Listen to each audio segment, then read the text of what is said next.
Hi, I'm Leigh Dillon. I'm the matron for Planned Care District Nursing and Supportive Care and Virtual Wards, part of the Royal Wolverhampton NHS Trust within the Adult Community Services. I'll be presenting, or shall I say talking, around remote working and care coordination in adult community services in Wolverhampton. So just to set the scene, in early 2020, we were all faced with a massive challenge, a new challenge, COVID-19, which forced us all to work and think very differently to how we deliver our healthcare services within our organisations and within our teams. And due to those challenges that COVID-19 presented us with, such as like resource, outbreaks, increasing community demand, hospitals wanted to facilitate discharges earlier, and ultimately we wanted to prevent those hospital admissions. It was very evident that community services were going to play a key part in that, and we had to adapt to continue to provide our services safely and effectively to our vulnerable population within Wolverhampton, and ensuring that we could deliver that care in their usual place of residence, which was primarily we wanted it to be at home. So change was needed, and it was needed quickly, and we needed to adapt quickly. COVID-19, although it has been really challenging for us all, and I'm sure everybody will appreciate, it's really allowed us to work outside the usual set boundaries. It's helped us to branch away from those historic ways of working, and it's really allowed us to be more dynamic. And it's proven that we can actually implement anything that we want to really quickly to meet the needs of our patients, and think very differently and be really creative in the way that we do that. And like anything, it's a continuous work in progress. Nothing stays the same, and we can always enhance and evolve it as time goes on.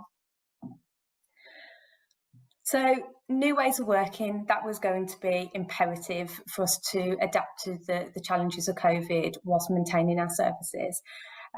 So we introduced and invested in new hardware, so smartphones, MS Teams, laptops, desktop cameras.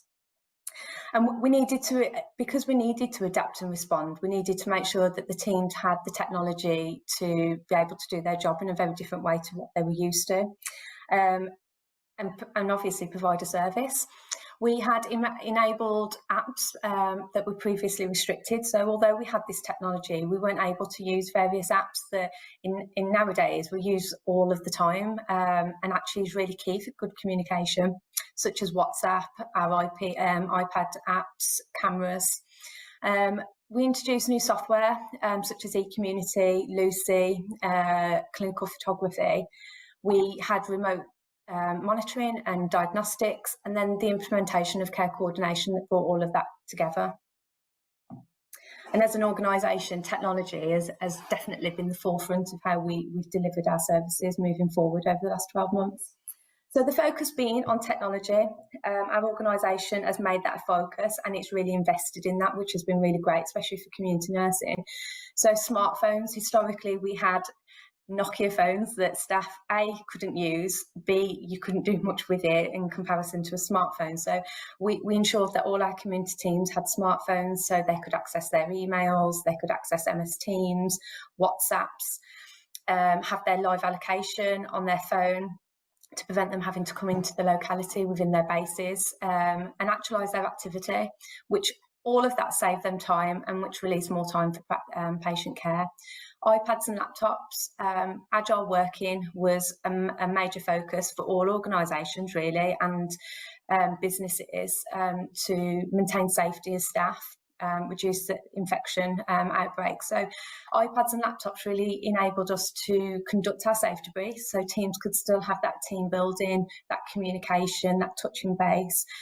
We're able to troubleshoot patients that we were seeing, virtual consultations with a senior. So historically, you would go out and see a patient, or a junior member of staff would go and see a patient, and they may need a senior review. So then you'd have to schedule that in. By having the laptops or the iPads, we're able to do that virtual consultation, which prevented duplication of visits, and that senior could review that patient with the junior, educate the junior and support the junior, but also make sure that the patients had their treatment plan at the earliest convenience to aid their patient outcomes. We were able to provide timely specialist consultations by utilising iPads and MS Teams. Team huddles continued, and also training, because we thought we recognised that it was really important that we still developed our teams during a very challenging time. And, you know, COVID was unknown to us all, and to keep people up to speed with what was going on was really important. And obviously aided remote working, which was great. And then desktop cameras, we had an element of workforce that could not be patient facing due to being a high risk staff group. So therefore, by getting the desktop cameras, they were also able to do some virtual consultations, which meant that we could utilise their expertise but in a very different way to what we've been used to. So, introduction of our new software. Again, along with the technology that we had, we introduced some new technology software programs such as eCommunity. So, eCommunity is our live allocation system, and then historically, before COVID, we had a system that wasn't live. So, you know, if you had to update the allocation, you had to update the whole day's allocation for you to be able to do that, or write updates on pieces of paper which may get lost or, you know, miscommunicated. So by introducing this software, it meant that we had this live system that we could change at any point. It would then be on the nurse's phone, so they'd see those changes, and it just meant that we could work with it in a very different way, which was great. It was also a system that we could see where our nurses were. So from a safety element, you know, if ever a staff member was late coming in or not on a call, we could understand where they were, which was great. And also giving patients an idea of when to expect a visit, because that always seems to be a really anxious time for patients when they're waiting for someone to come. And I suppose with COVID, it meant that they weren't seeing anybody, and the only person they were seeing was a nurse. So I suppose look forward to having that. And eCommunity also helped us to flex our resource and respond to the demand. So we were able to do that in a very different way, because we could see where our hotspots were and kind of shuffle things around to make sure that patients were getting seen, but we had the resource to do that. We introduced Lucy, a software system that helped us to support and monitor our COVID virtual ward. So we commenced a virtual oximetry at home and COVID virtual ward to respond to the COVID-19, which was great because it meant that we were able to work in line with this NHS at home model, which was great. It meant that we kept patients out of ED that didn't need to be at ED, but required some additional monitoring. And we all know that the acute wards were saturated with the pressures of COVID, and it meant that we could do something very differently and meet those needs of the patients. And it's also allowed us now to start scoping different pathways such as long-term conditions, and we're already working on a respiratory long-term condition module in line with the Lucy software. We also introduced AccuRx, which was a way in which we could book slots with our specialist tissue viability, so our complex patients still got input from those specialists, and it meant that their treatment plan was in concordance with what was going on at the time. And again, it prevented loads of different professionals going into patients with the risk of outbreaks and the risk of COVID being so high. It meant that we were still able to achieve better patient outcomes, but differently, which was great, and we're continuing to use that. And then clinical photography. We had loads of issues with our cameras, the Bluetooth, the connectivity. So we were able to develop an app on our iPad where we could take the picture there and then. We wasn't sharing cameras. Everybody had an iPad, so we could take the picture at that point and then it'd automatically upload to our clinical web portal. So remotely, other specialists and professionals could review those images, which was great. And then the implementation of care coordination. So care coordination was developed a year ago, so it's a year old. And we developed this in line with our community transformation model anyway. But COVID helped us really push that quickly, quicker than we were probably going to do. Very early on, we recognised that we had a cohort of staff that were high risk, couldn't be patient facing, and instead of us losing that resource elsewhere, we wanted to utilise the expertise of those community nurses in a different way. So we brought those redeployed staff, high risk staff, within our care coordination hub, which was able we were able to coordinate centrally all the referrals and the call outs and the queries and the troubleshooting for all our adult community services all in one place, which was great. The service was developed to be responsive in supporting and adapting to an ever-growing population need of our Wolverhampton population, and ensuring that we were getting the right team out to the patient at the right time, but in a responsive manner, all with the challenges of COVID.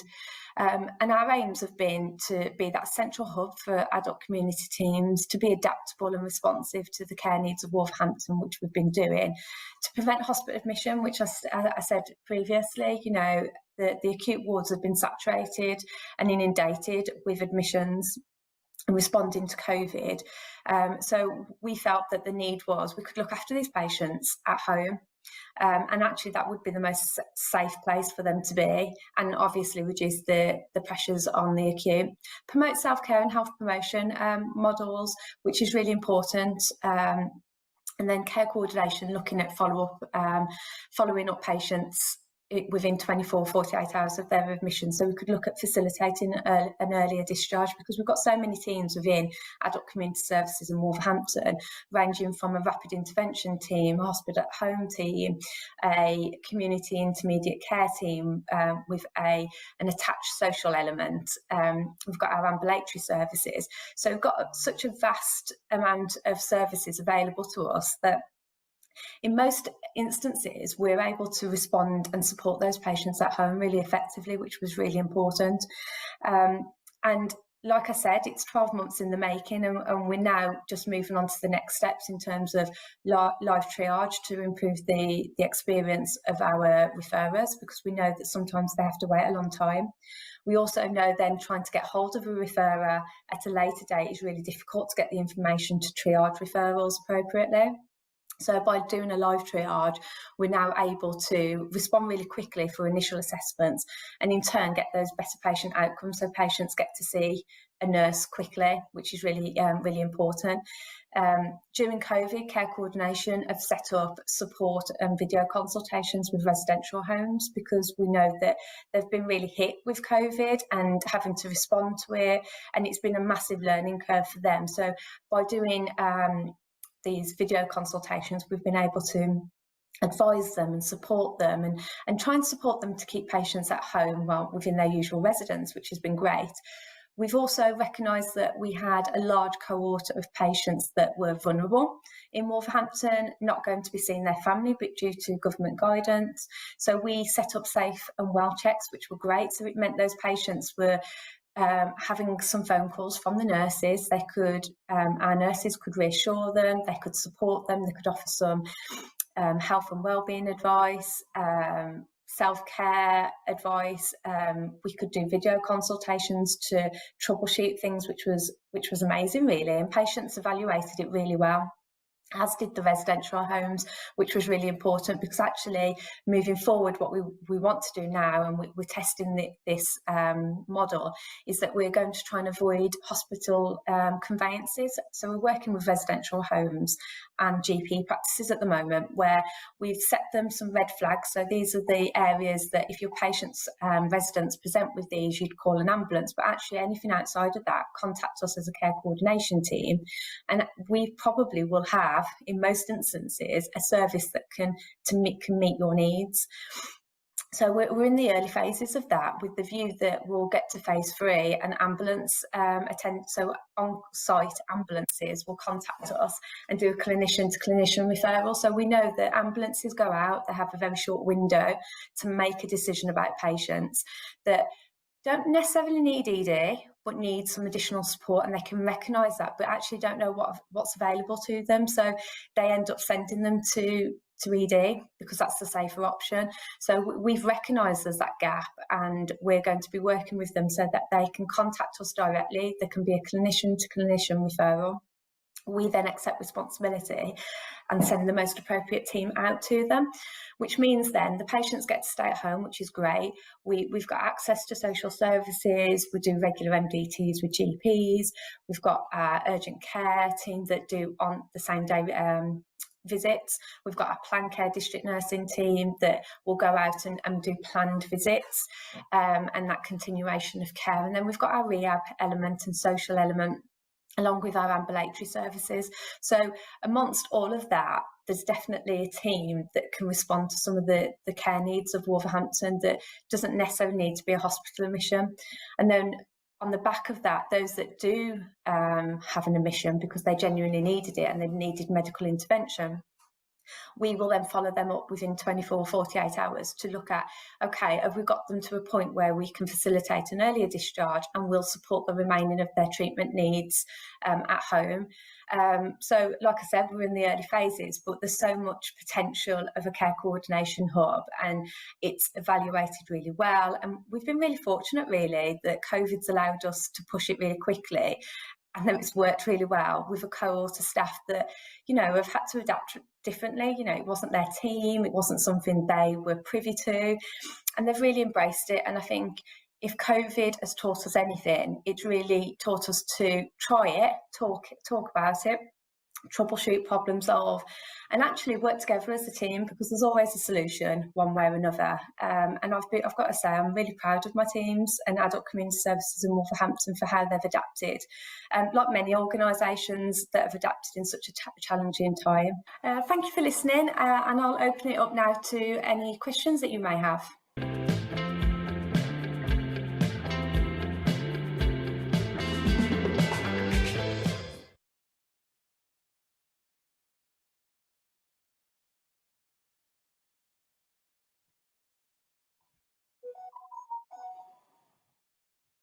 Great, thank you, Leigh, for your presentation. And I'm sure a lot of what you said had resonance with many of our delegates who are based in the community. We've now got time for some questions, of course, so please send them in via Swapcard. I've already got a couple in, so we'll press on with those before I come to my list. First of all, we've got Amy Bromwell, and this is one about sort of the nitty-gritty of the system, I think. So she wants to know, could you explain a little bit more about Lusky? Have I said that right? Lucy. L-U-S. Lucy, sorry, that's how you said it. You called it Lucy, didn't you? Yeah, Lucy. Yeah. Lucy, yeah. And how it works. Yeah, of course. And she wants to know how it works and what's its scope for monitoring was the second half. Okay, yeah, no, thank you for having me. I really appreciate the invite. So Lucy was a system that's been externally developed, the software, and we've introduced it for virtual monitoring. So we trialled it within our COVID oximetry at home virtual ward, and it basically is a system in which our patients can access and submit their vital signs. So we were giving, part of oximetry at home, we were giving patients SATS probes so they could monitor their oxygen levels and their pulse, and then they were able to submit that information. So we're now working on our long-term conditions module for respiratory. So in regards to what that will then monitor, that will be BP monitoring, pulse, SATs, temperature. There's a wide range of things that we can measure. We are dependent on the patient submitting and being able to do that, use the technology, use the app. But all the patients that we utilised it within the oximetry at home had no problems using it, and actually found it better than having multiple phone calls from the nurses. So within oximetry at home, it was a younger generation, surprisingly, that were on our caseload, and they just didn't want the morning calls at all, or the 3 times a day calls. So it meant that they could log onto this system, they registered and submitted their readings. We can send prompts, so when they if they haven't submitted readings, we can send them a prompt via the app which will alert them to say that you need to submit some readings. When they had submitted some readings, we would be able to acknowledge that. So you can generate your own message, really. So any organisation or team that utilise Lucy can generate their own messages and things and parameters. So we'd be able to acknowledge it and say, thank you, please submit your next set of readings at X time. If we were concerned about it, we would then say a nurse will call you shortly about the readings that you've submitted, and that's how it worked within oximetry at home. So we've widened the monitoring scale in terms of BP, temperatures, respiratory rates and stuff. and a lot of teaching will need to go into that with our long-term condition patients and their relatives for it to be successful.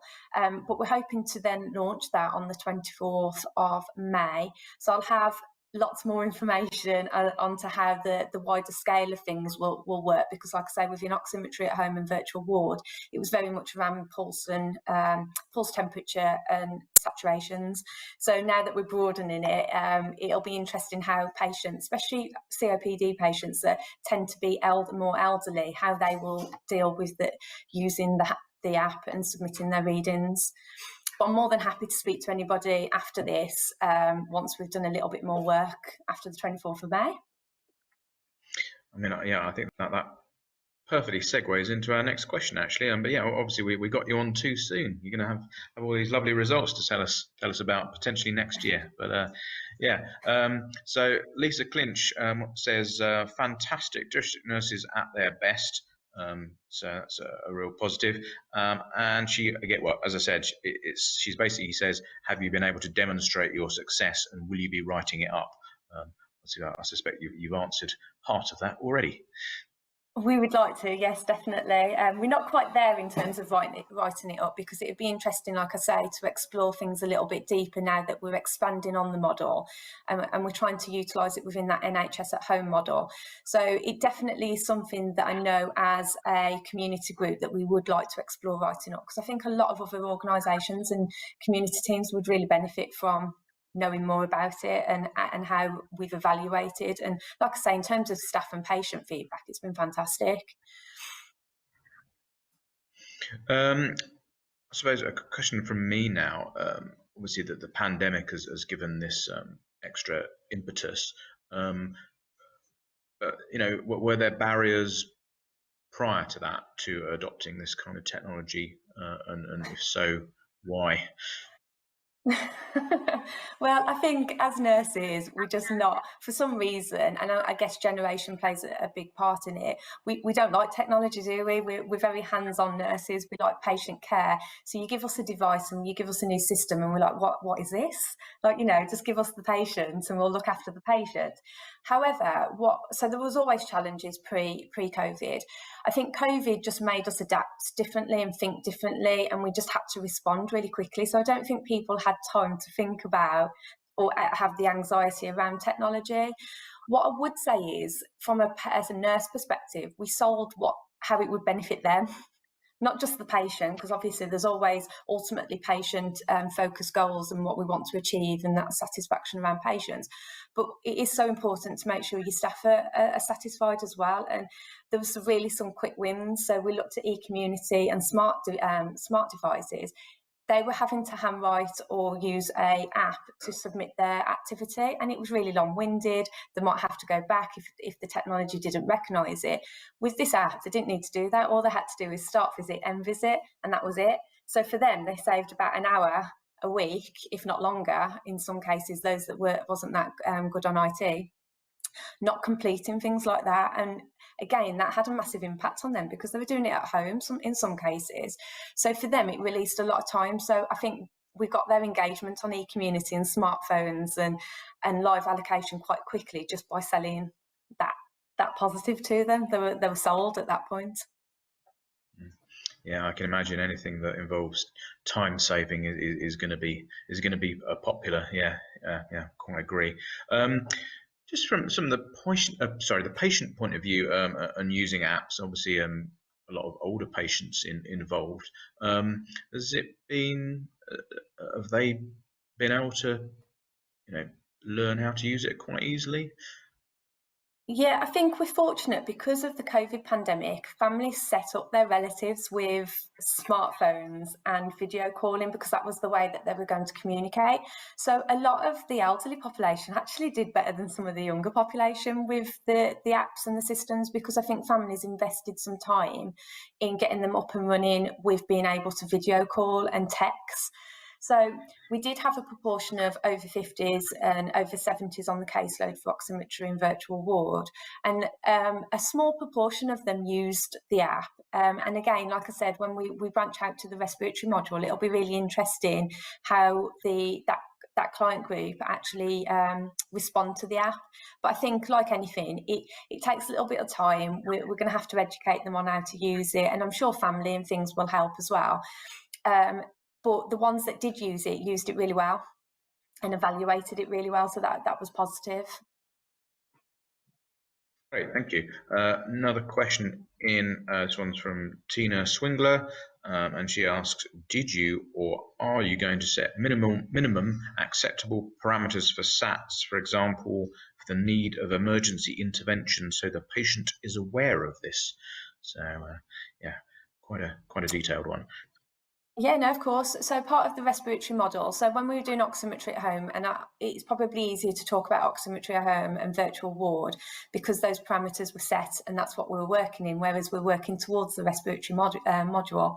So we set parameters that anything below 93% was for a discussion with our clinical lead consultant, and then we'd discuss what their symptoms were. So we'd do a virtual consultation with the patient, we'll establish what their symptoms are, check whether there's any anxiety around those symptoms as opposed to them deteriorating.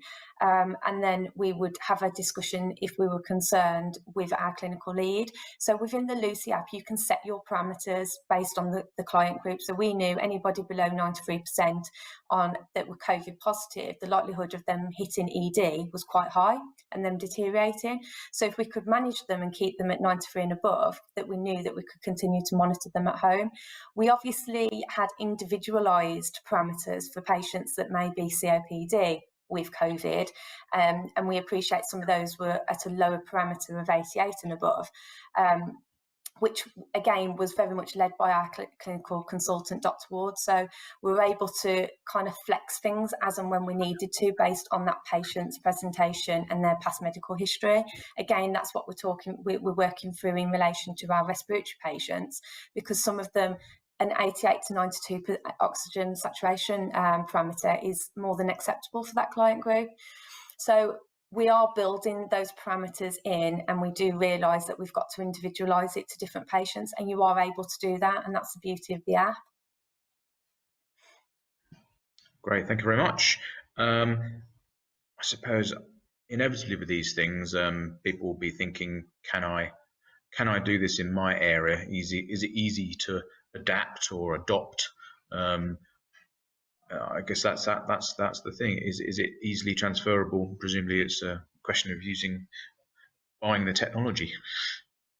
Yeah, so I mean, obviously the technology and the software comes at a cost, like anything. So, you know, as long as an organisation or as a team, a community service team, you've got the funds to invest in that. But would I say it's a worthwhile investment? 100%, because COVID, if it's taught us anything, is we can very much do a lot virtually, and not everything needs to be face-to-face. Don't get me wrong, face-to-face plays a massive part in nursing care and it still is needed. But at the same time, we still have an element of stuff that we can do in between those face-to-face visits and do it really well. So implementation, yes, if you've got a team that are engaged and willing to look at things differently and adapt, yes. I had a band 7 that was really keen, excited, motivated. It's half the battle, isn't it? When you've got somebody that's really keen to drive change forward and be adaptable to meet the needs of that client group, it's really helpful. And not just that, we've got really good management teams. So our group manager is forever throwing different ideas at us. You know, let's try this. What do you think of this? And I think, again, COVID's helped us knock down those barriers of asking for permission about everything, because actually everything's for conversation. Let's have a conversation. What does this bring, and what's our need, and what does this particular software or app bring, and does it meet that need that we've identified? And I think Lucy will help any organisation, especially community services, that have got a population of patients with long-term conditions. You know, you can monitor them virtually, you can video call them, and you know, sometimes it's that reassurance, isn't it, that they've got these symptoms or they're feeling a certain way, and they just talking to a nurse and seeing a nurse helps. So I think, and it has been for us, implementing it has been really easy. The company that's helped us develop and tailor it to us has been really hands-on. We've had regular communication with them. Our team have been involved in all of the training sessions and things. And like I say, we've tailored it to us. So we've ensured that whatever they're selling us and we're buying into can do and adapt to what we need it to do, because all we want now is to continue to build on this Lucy model. So we won't just stop at respiratory long-term conditions. We'll look at diabetes, look at heart failure. So, you know, this is not a short-term thing. This is something that we want to continue to build on. And oximetry at home and the COVID virtual ward has allowed us to do that. We've tested it almost, and now we're just going to enhance it and let it evolve. Great, that's the perfect place to end on, I think, as we're nearly out of time. So thank you very much to Leigh for taking part today. Really interesting session and what sounds like a great initiative. I look forward to hearing more about the results. We now have a break. We now have a break and we will be back at 5 to 11. See you then.